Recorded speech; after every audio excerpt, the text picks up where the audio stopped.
இதுக்கு மேலே இது தேராது அப்படிங்கிற நிலைமைக்கு வந்து சிறகடிக்க ஆசை வந்து அதை நினச்சா நமக்கே வந்து உண்மையிலே கவலையாகவும் வருத்தமாகவும் தான் இருக்குது. ஏன்னா நிஜமாவே வந்து பார்த்து ரசித்த சீரியல்களில் கிட்டத்தட்ட வந்து 2020 அந்த கொரோனாவுக்கு நடுவில் வந்து பார்த்திங்க அப்படின்னா வந்து அப்போ தான் சீரியல்லாம் நான் முதல்ல பார்க்குறேன். அதுக்கு முன்னாடி பார்த்ததே இல்லை சீரியல், தமிழ் சீரியல்லாம் வந்து சித்திக்கு அப்புறம் பார்த்ததே இல்லை.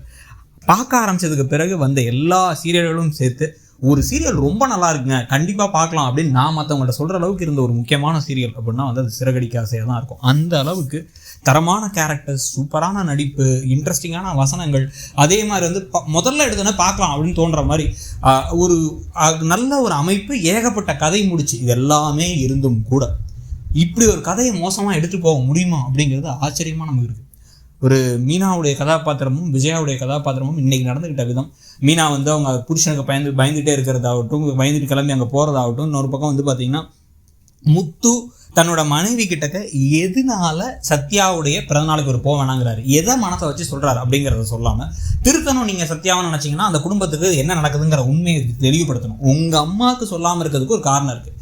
அந்த பையன் வந்து உங்கள் பணத்தை திருடிட்டான் அப்படின்னு சொல்லி சொன்னாலோ, இல்லை வந்து அவன் வந்து சகவாசம் சரியில்லைன்னு சொன்னாலோ உங்கள் அம்மா வந்து மீனாவை நிம்மதியாக வாழ விட மாட்டாங்கிறதுனால சொல்லாமல் இருக்கீங்க, ஓகே. ஆனால் இது எது தடுக்குது உங்களை தன்னோட மனைவி கிட்ட சொல்லி இந்த பையனோட மோசமாக இருக்கான், அவன் மேலே ஒரு நம்பிக்கை வைக்காதீங்க, இவன் பண்ணுறதெல்லாம் தப்புன்னு சொல்லிட்டு அந்த தப்புகளை சொல்கிறத எது தடுக்குதுங்கிறது நமக்கு ஒன்றுமே புரியல. ஸோ இதுக்கு நடுவில் இப்போ வந்து மீனாட்ட என்ன சொல்கிறாங்க அப்படின்னா வந்து எனக்கு அல்வா சாப்பிட்ட மாதிரி இருக்குங்கிறாங்க விஜயா. நாளைக்கு எபிசோடில் சொல்ல போகிறாங்க. அதாவது என்னன்னா முத்துவும் மீனாவும் சண்டை போட்டுக்கிறது. முத்து வந்து குடிச்சிட்டு வந்தது, இத்தனை நாள் குடிக்காமல் இருந்தவர், தன்னோட பையன் கூட கவலை இல்லை, ஆனால் குடிச்சிட்டு வந்து வீட்டில் வந்து அவர் அப்படியே படுத்து கிடக்கிறாரு. எல்லாத்துக்கும் காரணம் நீ தான் அப்படின்னு சொல்லும் போது உன்னை பற்றி தெரிஞ்சுக்கிட்டான் பார்த்தியா, இதான் இப்போ எனக்கு அல்வா சாப்பிட்ட மாதிரி இருக்குது அப்படின்னு சொல்லும் போது சீ அப்படின்னு இருக்கு நமக்கு. ஆனால் அதையும் கேட்டுக்கிட்டு அமைதியாக மீனா இருந்தாங்க அப்படின்னா மீனா மாதிரி ஒரு ஜடமாக எப்படி இருக்க முடியும்?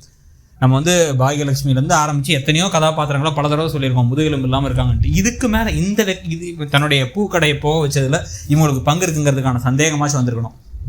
நகை திருடின போது இவங்க வந்து நகையை திருடிட்டாங்க அப்படின்னு சொல்லிட்டு ஒரு கேஸ் வந்து வேணுன்னே வந்த பொழுது அந்த இடத்துலையுமே வந்து பார்த்திங்க அப்படின்னா விஜய் அமைதியாகிறதை பற்றி கோவப்பட்டிருக்கணும். தன்னுடைய குடும்பத்தை அசிங்கப்படுத்துறது, இறந்து போன தன்னோட அப்பாவை அவமானப்படுத்துறது வந்து எல்லா விஷயமும் செஞ்ச போதும் எதுக்குமே வந்து ரியாக்ட் பண்ணாமல் கோவப்படாமல் இப்பயும் வந்து அவங்கள ஒரு வீட்டு வேலை செய்கிற ஆள் மாதிரி கூட நடத்தாமல் அதை விட மோசமாக தான் நடத்த ட்ரை பண்ணுறாங்க. இவங்களுக்கு எதுக்கு கட்டில், இவங்களுக்கு எதுக்கு ரூமு, இவங்களுக்கு எதுக்கு குழந்தை, இவங்களுக்கு எதுக்கு வந்து நிம்மதியான வாழ்க்கை, இவங்களுக்கு எதுக்கு அவார்டு அப்படின்னு அவங்க நடத்துக்கிறதுலாம் சேர்த்து வச்சு என்னால் அதுக்கப்புறம் இங்கே இருக்க முடியாது, நீ என்னன்னா குடிச்சிட்டு வந்து என்ன காரணமே சொல்லாமல் என் தம்பி நீ இவ்வளோ வெறுக்கிறதுக்கான காரணம் என்ன, சிட்டி கூட சேர்ந்தாங்கிற ஒரே காரணத்துக்காக என் தம்பி பிறந்தநாள் கூட நான் போகக்கூடாதா, என்ன தப்பு செஞ்சாங்கிறத சொல்கிறதுக்கான தெம்பு இல்லை. உங்கள் அம்மா என்னை இவ்வளோ கேவலமாக பேசுகிறாங்க, நானும் நீ நிம்மதியாக வாழக்கூடாதுன்னு நினைக்கிறாங்க, ஒரு ரூம் கூட நமக்கு இல்லை, எல்லாம் சேர்த்து வச்சு நான் ஏன் பொறுமையாக இருக்கணும், இந்த பொறுமையில் பூமாதேவியை மிஞ்சிட்டாங்கிறதுனால எனக்கு என்ன அவார்டாக கொடுக்க போகிறாங்க, நான் கடைசி இருக்க போகிறது ஒரு வாழ்க்கையில் நான் நிம்மதியாக இல்லாமல் நியாயத்துக்கு இங்கே இருந்தாலும் நான் கிளம்புறேன், நான் அந்த வீட்டை விட்டு போகிறேன் அப்படின்னு கிளம்பி போனாங்கன்னா நம்மளே கை தட்டலாம், வெரி குட் மீனா அப்படின்ட்டு. அதையாச்சும் பண்ணுவாங்கன்னு நினைக்கிறீங்களா, கடைசி வரைக்கும் இங்கேயே உட்காந்து திட்டு வாங்கிட்டு இருப்பாங்கன்னு நினைக்கிறீங்களாங்கிறத சொல்லுங்கள். தேங்க்யூ.